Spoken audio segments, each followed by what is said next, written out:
Hi everyone, welcome to another episode. Ndingumqondisi.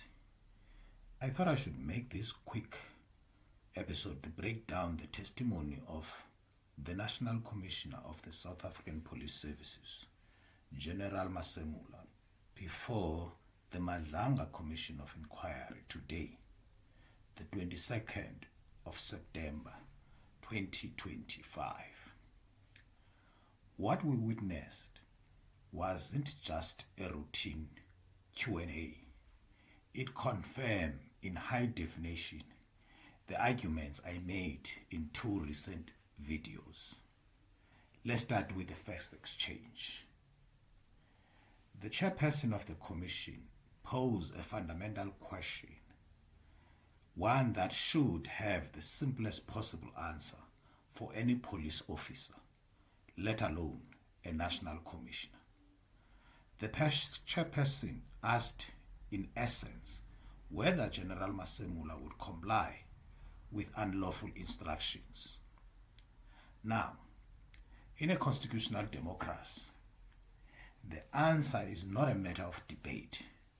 It is unequivocally no. Your duty is to the law, full stop. But General Masemola's response, he said, I paraphrase, that, open brackets, it would depend, but I would. It's a matter that is career limiting. Let that sink in. It would depend. This response is a textbook example of what I described 2 weeks ago in a video titled, Why South Africa's Policing is in Crisis. I concluded that one of the root problems of policing in South Africa is the appointment of incompetent people with no police experience. But I also said this, even when trained officers followed, there were often blind picks to ensure they would go along with the political whims. General Masemola's testimony is a masterclass in bliance. His "it depends" answer is not the language of a principled leader. It's the calculus of a bureaucrat whose primary goal is political survival. He was essentially saying that he is willing to outsource his constitutional power and moral compass to the minister, if that's what it takes to keep his job. He is openly admitting that his loyalty is conditional, and that condition is based on who is giving the order, not the lawfulness or its lawfulness. This brings me to the second part of the testimony, which solidifies the frightening picture.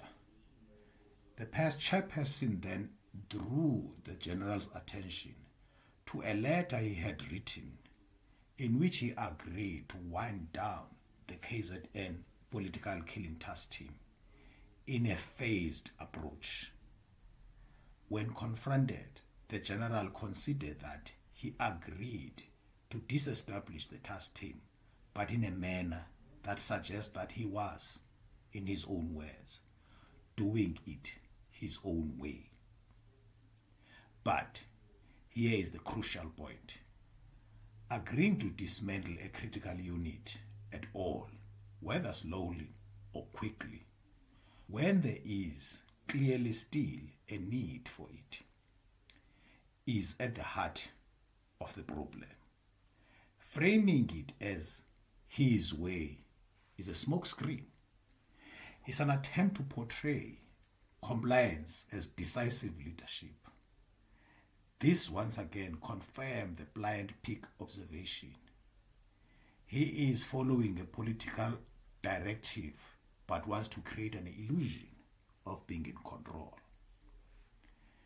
And this led directly to the chaos I highlighted in my video yesterday, titled SAPS in war with itself. I noted that this is no longer about corruption. It is a public war between top cops, each accusing the other of being a criminal. And I went on and asked the question, why the National Commissioner allowed this situation to escalate. The testimony today provides the answer, and that answer is indecisiveness and a lack of principled leadership. Masemola's fence-sitting on the question of de-establishing the task team is precisely what fueled the public conflict between the two generals. His phased approach was not a strategy.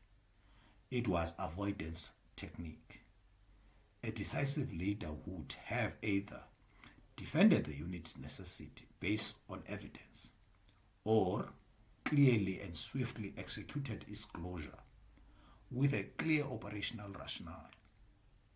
Either stance, taken firmly, would have quelled the conflict from the beginning. But by being blind, by choosing the political safe, ambiguous middle ground, General Masemola created a vacuum. And in that vacuum, public spared accusation and a total breakdown of discipline fester. What we saw today was not just a testimony, but a confirmation that crisis at the top of SAP is a crisis of character. We have a national commissioner who is ambiguous about the law, blind to the political pressure, and indecisive in crisis. The result is a police service led by a man who seems to care more about instruction he receives than the constitution he sought to protect. That's my take. Ndingumqondisi. Let me hear the thoughts.